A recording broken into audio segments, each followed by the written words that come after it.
who buckles first, the consumer or the grocer that starts driving prices down? Does a consumer walk away first and the grocers go panic and start driving prices down to compete? What's going to happen first?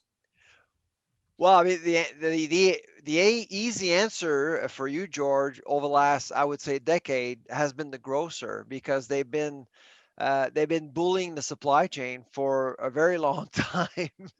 Basically, they grocers have seen themselves as the protector of citizens, really, when it comes to food affordability in Canada. In the U.S., it's not the same, because you don't have an oligopoly in the US. You have many regional players distorting that those oligopolistic powers that you may find from Walmart or Kroger, or it's just not the same. In Canada, you basically have five major players dictating what we eat every single day.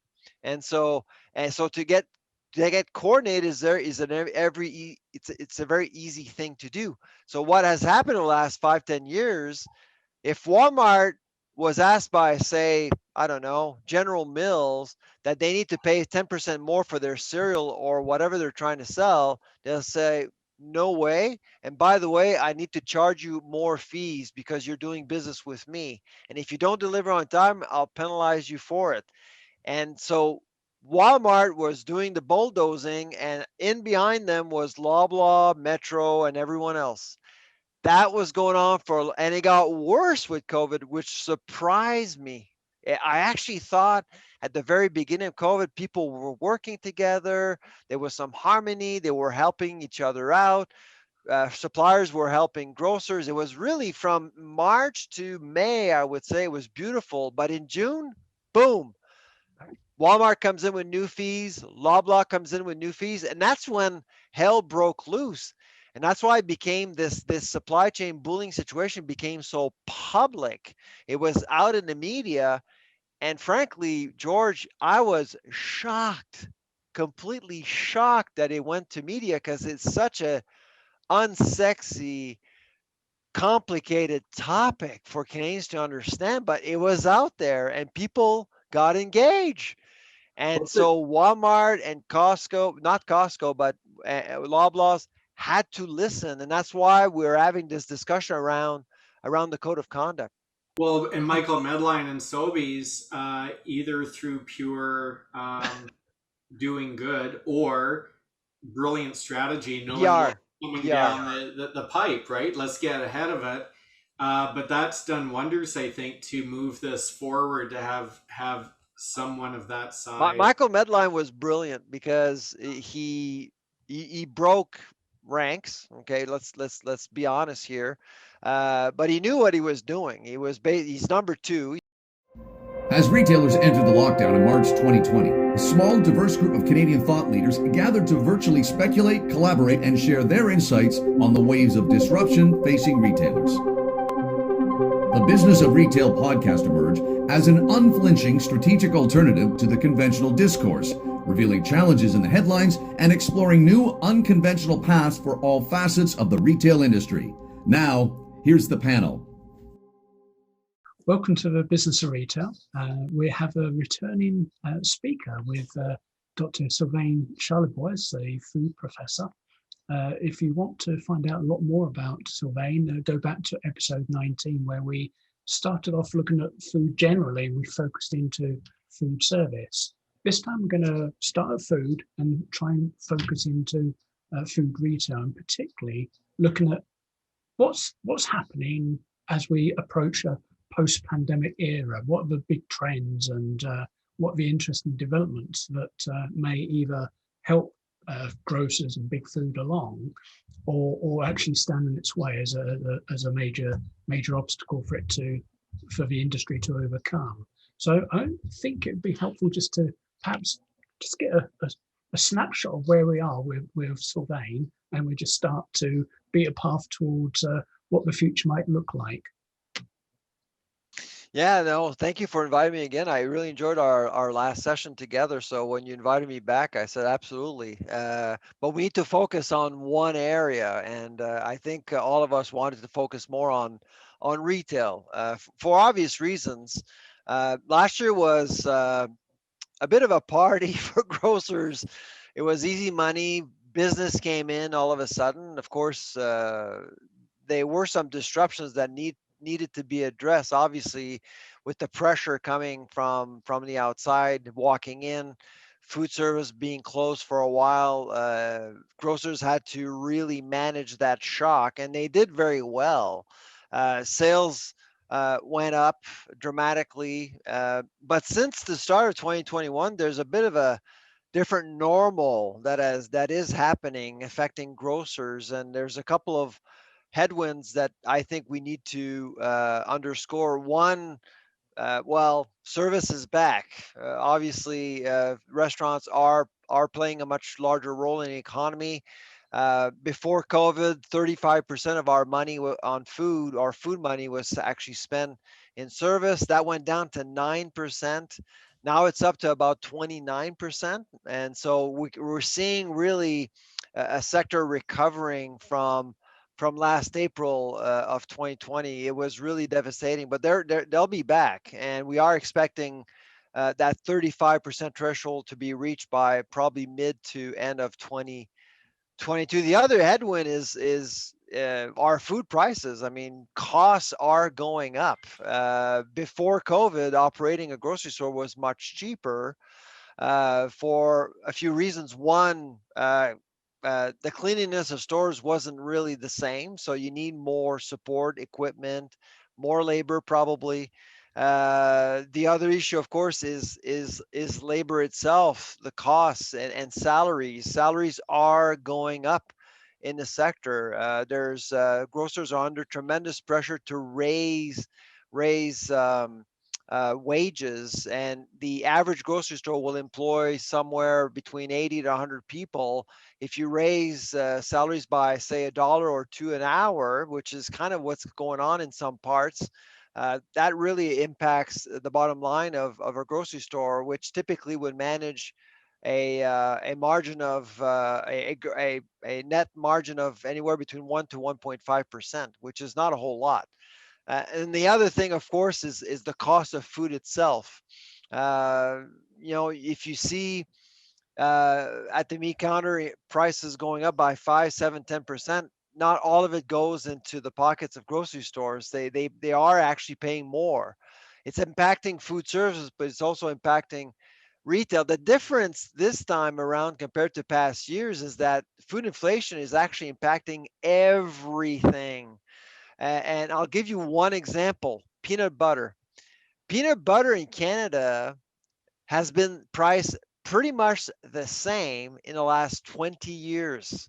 So if you go back 20 years, in 2001, okay, a kilogram of peanut butter was basically the same price. Most Canadians don't know that, but it's the same price, except for this year.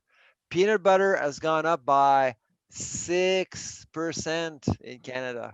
So that, to us, that's a bit of a point of reference that tells you that's telling us everything is changing in the entire grocery store right now.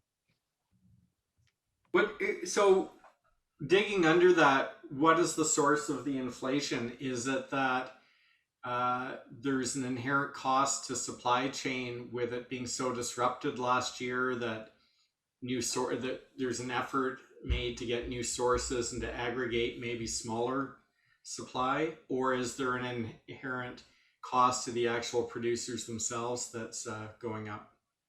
I'd say there are two main factors. One, you just kind of mentioned it, logistics. Global logistics are more complicated. They're not as efficient. They're more costly. Moving anything around, if you know anyone in global logistics these days, they'll tell you it's expensive to move things around these days from one continent to the next. So that's one factor. The other factor is related to this quasi ag commodity super cycle we're looking at. Without oil participating, we're pretty much reliving what we saw back in 2008. Most commodities have gone up significantly. Look at canola, wheat, barley, corn. I mean, all of these ingredients are actually in many of the products we buy, and year to year, most of the commodities are up 50 to 80%. So at some point, something's got to give. Processors, General Mills, Procter Gamble, Pepsi, all of these companies are paying more for their inputs, and eventually those prices are being renegotiated in retail, and that's why prices are going up slowly. They're very careful not to spook consumers. They don't want to raise prices too high. They're looking at a runway of about 12 to 18 months to basically allow the market to adapt, because we all know that right now the market is still not only vulnerable but unpredictable. We don't know how much money people have to spend on food, really, because of real estate costs, because of the economy generally, who has jobs, like are they going to be back at work at some point? So there's a lot of unknowns right now, and that's why, right, what I'm seeing right now is an entire supply chain being very careful not to spook that consumer in the end, because if you spook that person in the end, they ain't gonna come back. What happened in '08? How long did, are we seeing a permanent price increase in your future, or is it something that is more cyclical that, it's going to be a couple of years, or what's your prognosis?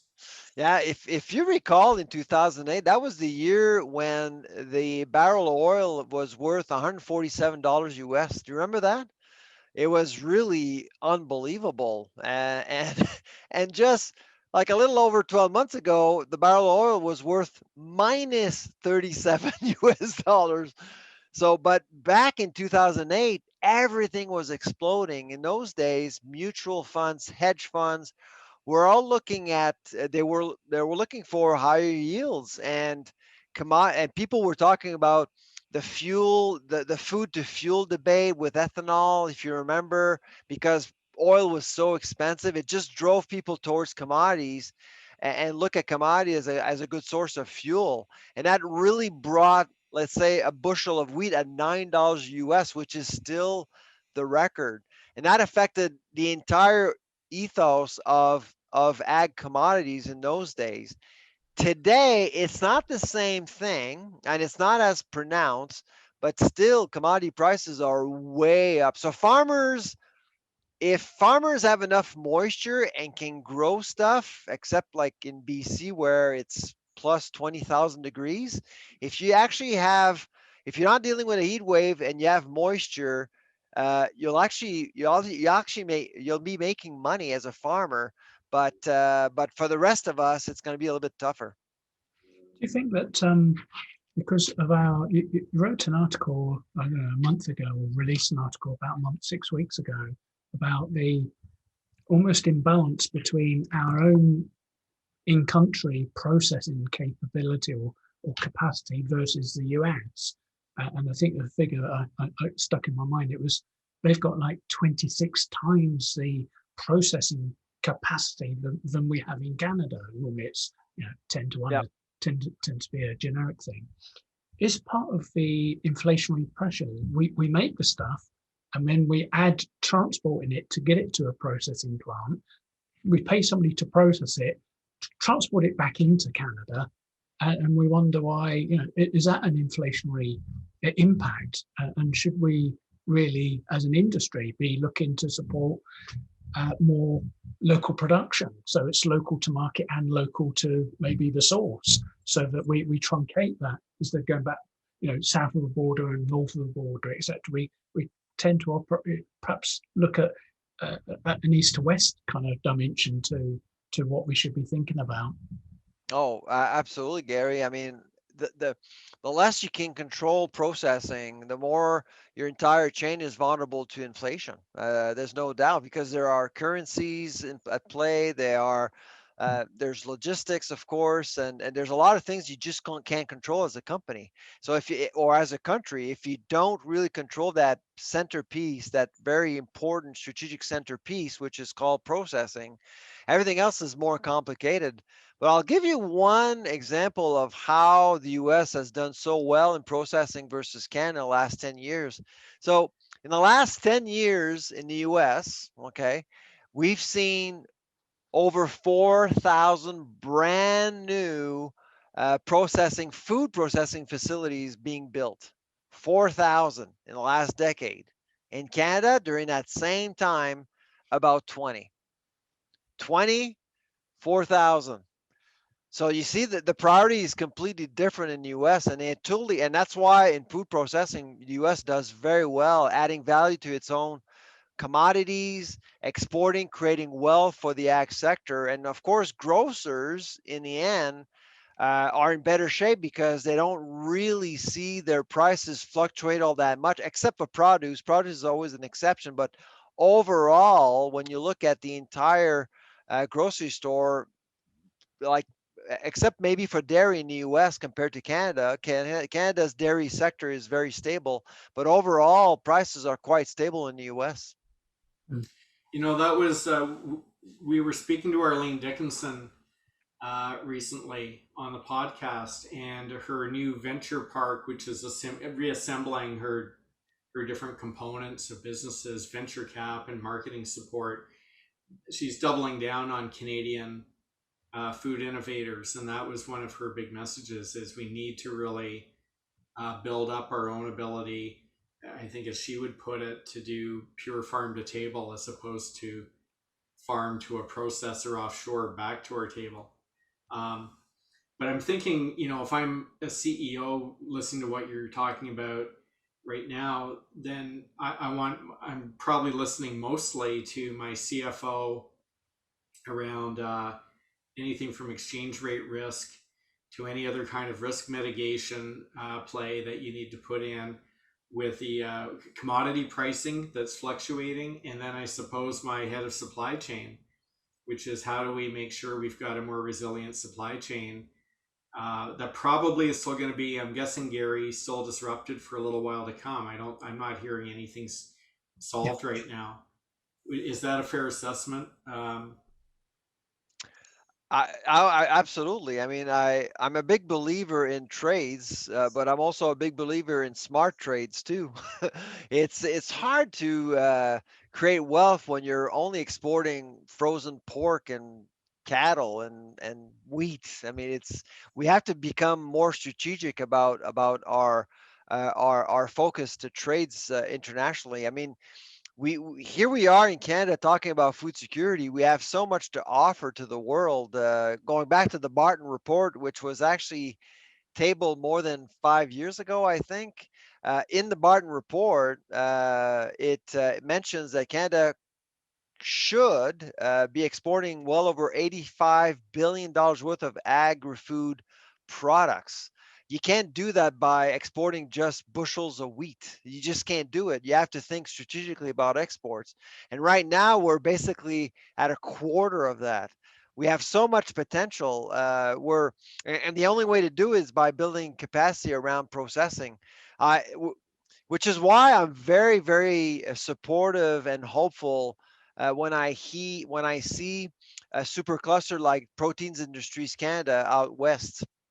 Protein Industries Canada is a super cluster creating a network of companies to foster innovation essentially around proteins, whether it's animal or vegetable proteins. And in the last few years, because of that super cluster, we've seen companies like Rocket out of Denmark. We've seen Nestle out of Switzerland.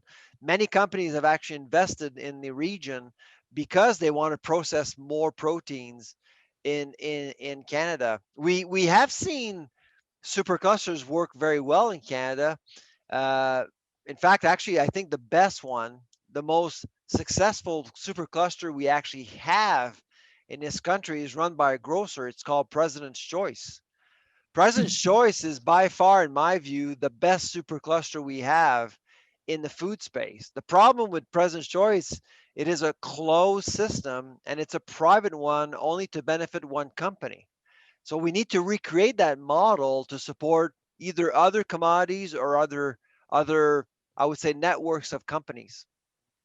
If we anticipate reactions, though, you know, I think what's different about grocery, you know, in our work, we work with all different categories. if it's clothing, it's, there's, I don't know how many hundreds of thousands of clothing brands that a individual shopper can access. And particularly retail channels, there's an abundance. Well, I have 3 daughters. I can tell you there's too many brands for clothing. I can tell you right now. Well, and there's too many That's a ways scientific fact. they can get it too many ways. But when I think of grocery, there's three really dominant behemoth players in Canada. And I'm kind of curious, in your mind, are they even stronger than before? And of course, we're talking about Loblaws, Sobeys, and Metro. And obviously, then you can go to Walmart and Costco. I mean, you can expand it a bit, but it's a very concentrated sector when you think of retail. Is that power even more concentrated coming out of COVID? And if so, if we're talking about sort of some disruptive forces, are they supportive of this? Are they, is there a threat inherent to some of the big players or the big brands like Nestle? Yeah, and I mean, there's of course, because of COVID, there's a bit of a rapport de force between grocers and the national brands, the CPG companies for sure, and there is this code of conduct discussion going on right now between grocers and processing. There's a tug of war right now going on in the sector. I think everyone knows that. I think I'm hopeful things will get resolved. We're supposed to be seeing a report coming out of Ottawa this month. I've actually had the pleasure to meet with the working group, who will be the group recommending to government exactly how this code should look like. I'm hoping that the government will actually play some sort of a role, or else I don't think it would work. Once that gets resolved, I actually think once there's a truce between grocers and CPG companies, I think we can move on and start thinking strategically about how we can grow the sector collaboratively in Canada over time. Sylvain, I have a question for you. So when you think about grocers today, a year ago, well, it's more than a year, 16 months ago, pre-pandemic, they were operating in one single way. What advantages did they gain other than, because they became essential operators? Other than that, what advantages did they pick up on that they risk losing today as consumers come back? I think, I think it boils down to social licensing. If you remember, George, it wasn't all a cakewalk for them last year. No. They were severely criticized for pulling the hero pay programs, for example, all at the same time. So there's a lot of that going on, and of course, the code of conduct situation is another one creeping up, because if, for example, if this working group decides to allow the industry to self-regulate, which is what Metro, Loblaws, and Walmart want, that's not going to go well with the Canadian public either, because they'll think again about the bread cartel story and the price fixing schemes that were going on for 14 years. I'm not sure Canadians have actually forgotten about that. They don't necessarily understand how it worked and who was involved, but they know that cartels are wrong, and so they're concerned about that. I actually think that grocers do have a bit of an image problem, and of course with prices going up, which is why I think it is a major headwind for grocers. They'll be seen, I can guarantee it, George. They will be seen as gougers, because it's always, and I'm out there trying to explain to people why prices are going up, but they probably won't believe it. They'll just believe that grocers are just trying to get more money out of consumers who are vulnerable right now coming out of a pandemic. That to me is a huge problem. Well, Yeah, the the narrative. other half of that is that if we are encouraging a homegrown Canadian food processing startups to scale, and if the whole culture is pay to play, and they're going up against the big packaged goods guys, who I guarantee are not going to want to give up an inch of shelf space. I can see that actually hindering what we all seem to want, which is buy local and But encourage. that's a great point, David. I mean, I've spoken to a few grocers in recent months, and I can tell you they're really trying very hard to sell local. Yeah. They're going local as much as possible because they know they can work on that social licensing issue with consumers who are looking for. And frankly, I've been walking, I don't know about you guys, but I've been walking to some grocery stores and many local products are unbelievably affordable. They're well priced. They're not overpriced. They're not cheap, but they're priced appropriately well. And I've been impressed by. And every time I walk into a grocery store, that shelf of local products is almost empty by the end of the day. So I think they're doing it because they want to show to the public that they're supporting the entire supply chain from farm to fork. So I wonder though, when you mentioned price, who give who buckles first, the consumer or the grocer that starts driving prices down? Does a consumer walk away first and the grocers go panic and start driving prices down to compete? What's going to happen first? Well, I mean, the easy answer for you, George, over the last, I would say, decade has been the grocer because they've been bullying the supply chain for a very long time. Basically, they grocers have seen themselves as the protector of citizens, really, when it comes to food affordability in Canada. In the U.S., it's not the same because you don't have an oligopoly in the US. You have many regional players distorting that those oligopolistic powers that you may find from Walmart or Kroger, or it's just not the same. In Canada, you basically have five major players dictating what we eat every single day. And so to get coordinated it's a very easy thing to do. So what has happened in the last 5-10 years, if Walmart was asked by, say, I don't know, General Mills, that they need to pay 10% more for their cereal or whatever they're trying to sell, they'll say, no way. And by the way, I need to charge you more fees because you're doing business with me. And if you don't deliver on time, I'll penalize you for it. And so Walmart was doing the bulldozing, and in behind them was Loblaw, Metro, and everyone else. That was going on and it got worse with COVID, which surprised me. I actually thought at the very beginning of COVID, people were working together. There was some harmony. They were helping each other out. Suppliers were helping grocers. It was really from March to May, I would say it was beautiful. But in June, boom, Walmart comes in with new fees, Loblaw comes in with new fees, and that's when hell broke loose. And that's why it became this supply chain bullying situation became so public. It was out in the media, and frankly, George, I was shocked, completely shocked that it went to media because it's such a unsexy, complicated topic for Canadians to understand, but it was out there and people got engaged. And What's it? so Walmart and Costco, not Costco, but Loblaws had to listen. And that's why we're having this discussion around the code of conduct. Well, and Michael Medline and Sobeys, either through pure doing good or brilliant strategy, knowing what's PR, coming PR. down the pipe, right? Let's get ahead of it.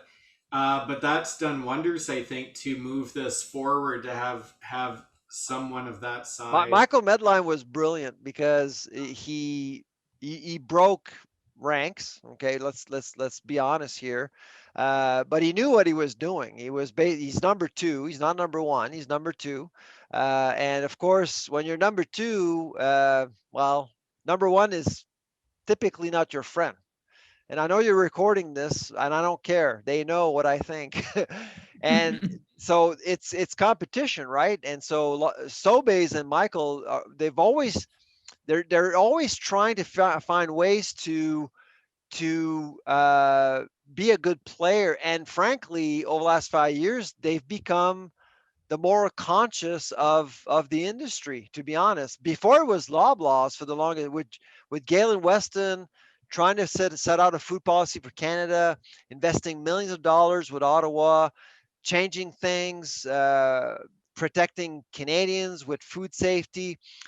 I mean, the Westons invested heavily on policy, but over the last 5 years, I must say, Sobeys has had the upper hand on that moral, on that more conscious that grocers would have with the Canadian public, and Michael Medline played to that narrative with at the Empire Club, saying, you know what, this supply chain bullying is too much. We need to stop. And so it forced the Retail Council of Canada, which Sobeys is a member of, along with Loblaws and Metro and Walmart, to say, okay, we have to look at this now. We can't just ignore it. And that's why they came up with their own proposal afterwards. Deanne must have enjoyed that because You know what? Because RCC really didn't have anything else going on for the last year and a half, did they? Yeah. My first guest on my podcast would be Deanne in August, so be on the lookout for that. It was actually we recorded in May. She's great, but she's very forceful. I consider Deanne Brisebois as, I would say, probably the best leader in retail in Canada right now. She's doing a phenomenal job. She knows her thing, and she knew that when Michael actually came out at the Empire Club, she needed to do something. Yeah, it played the hand, right? Well, we talked about that 5, right? The 3 or the 5. Craig and the group were talking all the time because in Craig's role as founder and editor of Retail Insider, there's always these stories that kind of lurk around Lidl and some of the, and Aldi and some of these other European giants. Yep. And whether or not they're going to come. And Craig, I don't know if you've been hearing anything recently, but I think it's worth talking about that a little bit, that we may assume the competition is the competition, but maybe that's also going to be I have a theory about that, but I'll let Craig talk a little bit. Yeah, well, what's interesting is a couple of weeks ago, we got a reader from Montreal contacted us and said, look at all these job postings for Lidl in Canada. And of course, my heart started to flutter, and I thought, it's finally happening. We're going to see this actually be a thing, because we reported a number of years ago on Aldi coming into Canada, because there was some chatter around that, which that article became viral. The grocers, of course, but Loblaws are terrified if an Aldi or a Lidl were to come into Canada. Loblaws had actually already created a concept called the box, which was a very minimalist, low price grocery concept. But then when it bought Shoppers Drug Mart, I think it got rid of those plans, which perhaps it shouldn't have, because I think there is probably still room for this ultra low cost grocer out there. One of these 2 German ones, I guess, in particular. What they found is that the average basket size at an Aldi or a Lidl, I think Lidl they found just slightly cheaper, which wasn't the case before, was 40% less than what Walmart was in terms of groceries. So this is potentially incredibly disruptive. Now, these job postings that we saw turned out that it was just a mess up in some sort of algorithm online, and it just happens that the same towns in the UK have the same names as these communities in Ontario, and that it doesn't appear that it's coming to Canada just yet. But it's going to be scary if it does. And Galen Weston had come out a few years ago and said it's not a matter of if, it's a matter of when.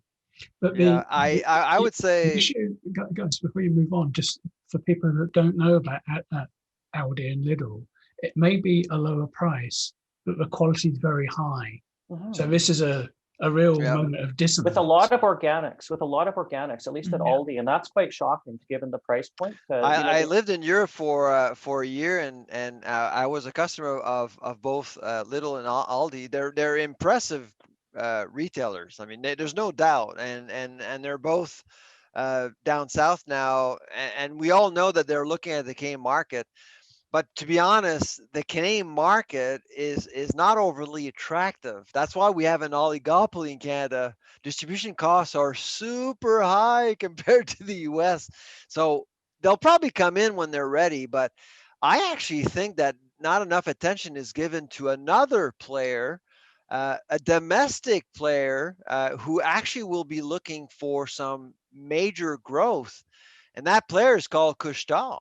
I mean, Couche-Tard tried to buy Carrefour Yep. a few months ago for a reason. That reason was, well, most of its business is dependent on that fuel to food conversion. They get people at their gas pumps only to come in after to buy some food, and the food actually that you find at Couche-Tard is actually not bad. It's not convenience store food. It's some products you can't even find in a grocery store. Well, a lot of people don't know that, but that's been their business model. But guess what? With electric cars, who's going to come? Yep. Who's going to go to their convenience stores? And that's really the big struggle. That's what's keeping Couche-Tard up at night. They have 16,000 stores, and people don't realize it, but Couche-Tard was actually intended to buy Carrefour, which is actually, I think, 3 times larger than Loblaws. Okay. Yes. So, I mean, and so Couche-Tard is going to be sooner or later is going to be looking to become a grocer. And I believe they'll probably be looking at Canada as a place to invest. And I don't know who they would buy. Probably not Loblaws, probably not Sobeys, maybe Metro. But I think there's something there going on that could happen over the next couple of years. Oh, So I have a question. Just, we talked about the US, and, I'm down in the US living in Portland, and yes, there's so much variety, there's so many choices, and as consumers, we can kind of vote on those choices. And with the struggle in Canada with just, the situation that you're talking about, how do consumers navigate that? Like, what becomes of the future state of Canada and how grocery is purchased? And will there be an opportunity for more collaboration, or do we just see that this is just not going to happen and it's going to continue until, some of the major players come in from outside and sort of force the situation? What are your thoughts on that? Well, I would say Amazon kind of did that in 2017 with the acquisition of Whole Foods. You felt in 2017 a disruption in Canada. All of a sudden, grocers start to feel, oh my God, Amazon is going into food now. They're going to be coming to Canada and they're going to be selling more food. And they wanted to do that. Amazon was pretty clear. But grocers really didn't convert all that much. They didn't pivot all that much at the time. They started, that's when you saw the clicks and collects, and they weren't fully committed. COVID actually has forced grocers to commit to e-commerce a lot more. So they're getting ready for that Amazon invasion. I think Amazon is certainly a huge and legitimate threat for grocers, and that's why grocers are becoming more multi-platform grocers as a result of what's happening with Amazon, because Amazon is so successful. It's unbelievable what they can do. So Sylvain, what would you say the percentage of groceries that will be bought and ordered online versus what it is today in 5 years? In Canada? Yeah, in Canada. I'd say I don't think Canada will catch up to the US, but it will get closer for sure. So these are only estimates that we have. So before COVID, about 1.7% of all the food sold retail was sold online in Canada. That was before COVID. Now we're at this is our estimate, we're at about 4% now. The US, I believe, and perhaps Christine has some numbers, we believe that US is over 7 right now. Yeah. Yeah. I think it's just been more accepted. And then you have, the Instacarts and everything else. So if they couldn't go direct to the grocery store, there's 3 or 4 different options of ways for you to get your groceries, delivered to your door, or, brought out to your car. So there's a lot more, I think, openness to a variety of different ways to get your groceries here. Back to this point of variety, there's lots of options. So if you're not happy with the quality, the service, etc., there's so many different places that you can go to. And the local focus, I think, is really, really big here.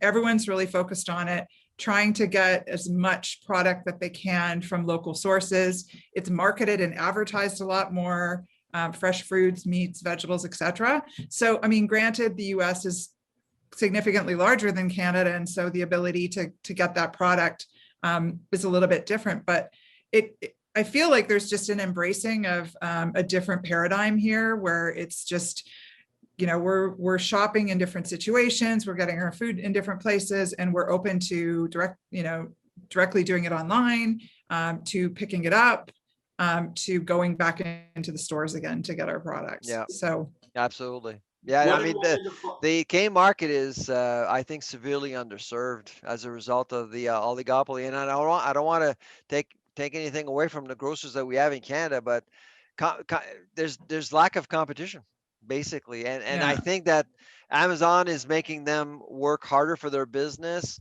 The aftermath of COVID will actually force them to work harder for their business too. I was going to say the same thing. Sorry, David. Yes, I Jay. was just say the same thing. There's, if you're happy, a friend of mine calls it fat, dumb, and happy. What's the point, right? You don't have to do anything, right? And back to Christine's point about being more online, being more accepted in the U.S., but I think online would be more accepted in Canada if it was more available in Canada. You know, I just don't see grocers investing in this as broadly as being invested in the U.S. And, you know, so consumer options are less. At least that's my perception of it. And because as a shopper in grocery stores, I have no loyalty, right? And we're running a poll just asking consumers about their spending behaviors and everything. 35% of them are telling us that they're more into their spending behavior has been driven by price. So To see innovation, you need to see a paradigm shift. What has happened with grocers is that before they only saw e-commerce as a threat, cannibalism essentially. They actually sincerely believed that they weren't providing value to the consumer. They were only sacrificing bricks and mortar sales for another channel. And they never saw any value. Now they're starting to understand, once you start listening to the market, that's when you can innovate and start figuring out how you can make more money by doing other things. what a That's what radical has concept. happened in the US, and it's Yeah. starting to happen in Canada now. What I was trying to get at a moment ago was when we average everything together and we have a stat and it covers a topic, we're seeing grocery. My mind goes to produce, meats, and those sorts of things. But what gets sold in a typical supermarket is far more than that.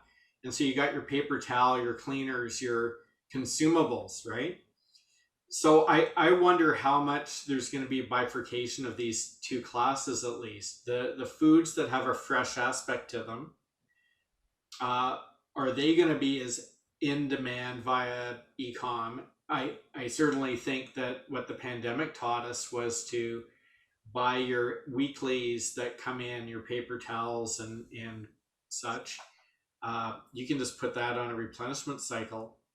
But I'm curious about that. And I'm also curious about the differences regionally, because I think what's different about the States and why, George, there's more demand there and more supply is if you take a city like LA or New York, 10 million, whatever plus people, densely crowded, you can deliver things. You can have a really viable economic model that can deliver stuff to them easily. And meanwhile, they may not be able to drive around like you could in Milton or well, but I live rural, and voila, will deliver to me.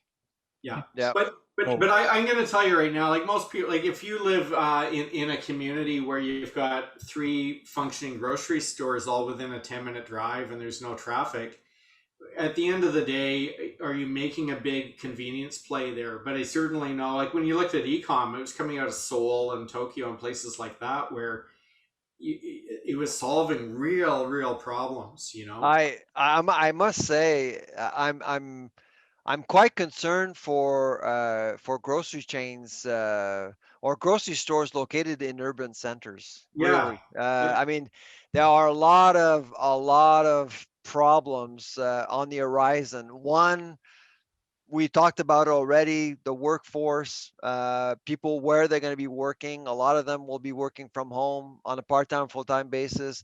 The other thing that we haven't talked about is our population. Now, I don't know what the numbers are in the U.S., but if you look at StatsCan's numbers recently, I mean, they've said two things. Immigration is way down because of COVID. We actually missed our target by 200,000 people last year. That's Guelph and plus. I mean, that's a lot of people, and we're actually looking at missing our target again this year. Our birth rate is likely to drop by 0.2 by 2026. Right now in Canada, it's at 1.71. Okay, which is not 2.1, which is enough to replace yourself. But we had immigration, so we were good. But immigration is down. Our birth rate is going to drop by 0.2%. Why? Well, look at universities, look at young professionals. Their careers have been delayed by COVID when you think about it. I mean, all of the kids that were planning to start a career, where they put their time, their life on hold for a while until we deal with this virus to go back to work. They're not going to start a family right away. They're going to wait a while. And so those are things that are happening right now, which will impact the number of mouths we're going to be feeding in Canada. And I can tell you, and all of these people typically would live downtowns, would spend money downtown. And if you don't have those people in downtown cores, that's going to be a problem for them. Well, and finally, as the borders open up, I mean, you have tourism too, right? And Canada has been a huge destination. And, you know, as a Canadian citizen, as of yesterday, I'm finally able to come and travel up there without having to do a COVID test. But Americans are still not able to come into the country, and nor a lot of other people. So, you know, that's another little factor there, I think, because I mean, you think about all the people that come from a tourist perspective to try the restaurants, the food, to see the culture of Canada. It's, you know, it's fascinating. You know, but, so I think grocers that's an interesting aspect of it. The tourism is a factor for grocers, but not as much as say food service. Yeah. No, for sure. But for grocerants, hey. Well, and the grocerant thing, I think, is really intriguing to me. So we talked about that earlier. Yeah, I think we're seeing a lot of that in the US. I think local stores offering, you know, food to go or an opportunity to come and sit and eat. Granted, with COVID, that sort of shut down, but it's starting to sort of open up again, and people are more comfortable going in there. And I think it's like quality of the food and what they can get in a store. And there's the convenience of popping in there and grabbing lunch or having a quick bite to eat as you're running on to do your other errands. So, well, so to the grocerant point, I mean, I actually do think that grocers after the COVID will be desperate for growth for a variety of reasons. We've mentioned pretty much all of them now. I think they're going to be looking for some options. They'll try to become more versatile for the marketplace. They'll become greenhouses, farms, restaurants. I mean, they'll try to empower gardeners. They'll try to empower gourmets. They'll try to empower cooks. They'll try to empower a bunch of people all under one roof. What I'm seeing right now are grocers signing deals with companies which can bring in a store, a greenhouse, a miniature greenhouse. Sobeys is doing it right now with a company out of Germany.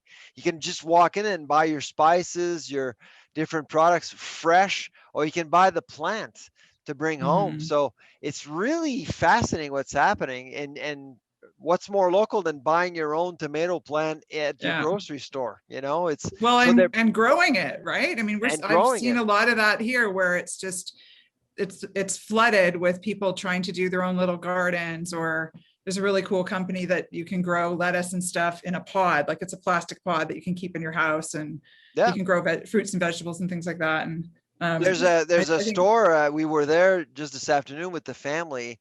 It's called Avril, Avril. It's only in Quebec. You walk into the Laval facility. It's a grocery store, a little overpriced still, but you can see through the roof a vertical farm growing the cool. things that you're buying in the store. It's incredible, incredible. So Van, that's what we didn't touch on though, which is with all these, the oligopoly model, is there room for independent, clever independence in either niches like fishmongers or in some kind of innovative concept to carve out their place in all of this? Well, there's a reason why Farm Boy sold in 2018, and Longo's just recently was acquired by Sobeys. And I assume that, George, you were a customer of Grocery Gateway, perhaps before Voila, maybe not. I Yeah. was. And so you were converted into a Voila by Sobeys customer because of the fact that independent grocers are severely under pressure, and it actually is linked to the supply chain bullying we were talking about earlier. When you think about it, if Walmart and Sobeys can negotiate better prices and get higher fees from suppliers, well, the independents can't do that. They're not powerful enough. So they actually deal with UGI, the United Group, the buyers group, to get good deals, but they're not nearly as good as what Walmart and Loblaws and perhaps to a certain extent Sobeys are getting right now. And that's why, unfortunately, if there is no code implemented in Canada, I would probably see the disappearance of several independent grocers, because right now the marketplace, and that's why when we talk about Aldi and Lidl coming in, I always laugh a little bit because I see all these independents closing every week or being bought out, because it's a tough market. Canada is a tough market. You got 38 million people in one of the largest countries in the world. It's really tough business to be a grocer here.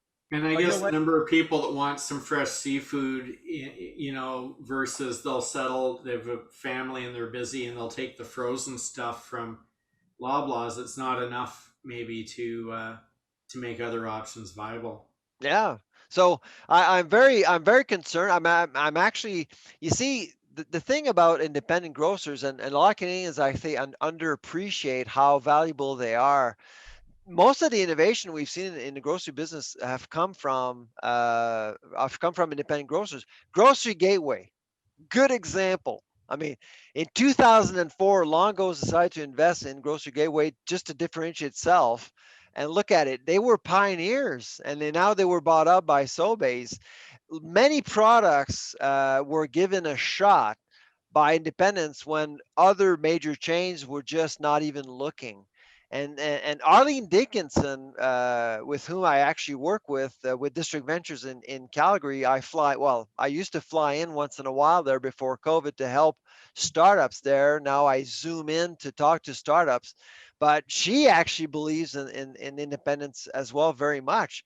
Yeah. In fact, with District Ventures in Calgary, if you have a marketable product to run pilots, you can actually deal with some grocers in Calgary, and all of them are independents, which is great. And without them, it would be very hard for startups to actually have a shot and understand how the market can react to a product. I'm only half kidding when I say this, but I'm going to say it carefully. How long before there's a drive-through at a Loblaws or anywhere else and I see a President's Choice burger on the menu board at the drive-through? I'm just curious because the whole grocerant idea, I mean, why wouldn't you be doing this? What's to stop them? Right? I mean, if you have this kind of monopoly, and it is, you've got so much control in the marketplace, you can almost own every aspect of food. And that's what I'm picking up on here. And the small guys, they've got a tough road ahead of them, challenging, because there's opportunities, but at the same time, unless you've got deep pockets and you can afford to put food in a store and make it affordable to consumers, you price yourself out of the market. Why would you even have home meal prep kits that are third party? That should be owned by it doesn't. Maybe Well, they'll be bought out eventually. again, that blurring line between service and retail, grocers will actually have to get rid of that line. So COVID got rid of that line really, and I think grocers will want to keep it that way because they'll make money, and so they can play around. The supply chain is much more democratic. It's much more open now. There are new rules. In fact, there are no rules, and so grocers. It's grocers' game to lose, really. If they don't really take advantage of the fact that there are no rules, they're going to lose big time. Yeah, because they're under some pressure. I keep catching snippets in the press about the comp stores, the old KPI that people in retail seem to still cling on to. And Yeah. if, you know, year on year, 2019, 2010, 2020 was up 10% plus plus. And now we're in 2021, the restaurants will start to open up. We will see that transition of people from buying lots of stuff, putting it in their pantry, cooking at home, to actually going out and enjoying restaurant meals once again. The big grocers are going to be under huge pressure to find, the magic juice, the magic sauce to actually keep that level of turnover. But if it was that easy, they'd already been doing it. So the only route is either to basically steal it from the independents or steal it from each other. To the point you made earlier on, the e-commerce was in their mind was cannibalization of their own store sales, but maybe e-commerce might be a way of stealing stuff from the other two or four, depending on which one you want to look at. So, Ironically, I mean, if you have to pick one player who hasn't done a good job with e-commerce, it's Loblaw. I mean, the number one grocer in Canada, it's still relying on click and collect. And let's face it, the click and collect model serves the grocer well. It gives an option to consumers, but it doesn't offer a package. It doesn't really offer a portfolio of options for consumers. It's convenient for grocers mostly. well, it is and it isn't, in the sense of one of the big issues I have with grocers doing, or any retailer doing click and collect, is their measure of availability or in stockness, first time accession, is actually put out onto the internet and say, here's my range, here's my assortment, what do you want? And they come in, and the first thing they do is, we're out of stock, so we give a substitute. So the idea of click and collect was to utilize the stock in the store. It's very close to the market. Great idea. But until grocers and other retailers solve their in-stock accuracy problem and allow that to go up to the internet so the customer can have reassurance that when they place their order, they're going to get 100% of their order, there's so much to do. So click and collect is a double-edged sword. Sometimes it can offer that convenience, especially when we're in lockdown, when a trip to the local Loblaws, Sobeys or whatever Loblaws or Metro, I guess, was a day out. It's something to look forward to. We're going to do a click and collect, but I've always seen the click and collect model to change the color of your car. You're not changing models. It's just the same car in a different color. That's really what it is. Yeah. And there's no effort to really think differently about the consumer, about the product, how it's marketed. You just see a bunch of people walking around with baskets in the store, filling out an order that was given online, waiting for that person to spend the gas, spend the time to come up and pick up whatever they ordered. And the only way to solve this stock accuracy problem is to actually go to a micro fulfillment center where you keep the stock actually outside the store. You keep it in the back room effectively. So when the customer order comes in, there's much higher probability that is actually available and can be picked 100%. But while we have the vagaries of low levels of stock accuracy, the last thing we really want to be doing is putting it on the internet and allowing the customer to get very disappointed very quickly. Yeah, absolutely. But the Metro model and Voila by Sobeys, to me, that's a commitment. That's a commitment. And it would only, they can fulfill an order of 50 items within 5-7 minutes. Mm. No humans touching. Do you know what it means during COVID? No humans touching. Yeah. Think about that. Yeah. Up from the freezer. Let's Yeah. manually pick the It's a freezer. bunch of dishwashers basically go roaming around a huge warehouse filling out orders. No human touch, zero. It's perfect for people who are scared to death of the virus. It And would be awesome if they actually milked the cow, right there. I mean, you know what, Sylvain, even germaphobes, right? Oh yeah, I mean, exactly. forget the pandemic at this point. Even germaphobes, Yeah. you don't want anybody to touch your vegetables other than you, Yeah. right? Oh yeah, no, absolutely. Yeah. On that note, George, you wash them in the shower anyway, so I don't. Oh. No, I did see a guy at a grocery store moving fruit from one box to another and repackaging. And I said, I realized it wasn't an employee. It was, It's probably me. So, that this was, is great. So Van, this has been a great chat, and I think we gotta do an update one of these down the road, because it's so it's important from a retail strategy point of view, but it's also so important to Canadian self-sufficiency generally, and just feeding our communities is so kind of vital compared to some of the other topics we get into. Yeah, absolutely. Yeah. Well, we deserve the grocery business we have. I mean, that's basic, because as Christine said, we vote with our money, but we haven't really, as Canadians, we haven't given the grocery business a whole lot of thought. We just show up at the grocery store, we just accept what's there, and we think that Cheese Whiz is actually cheese. Throwing out there.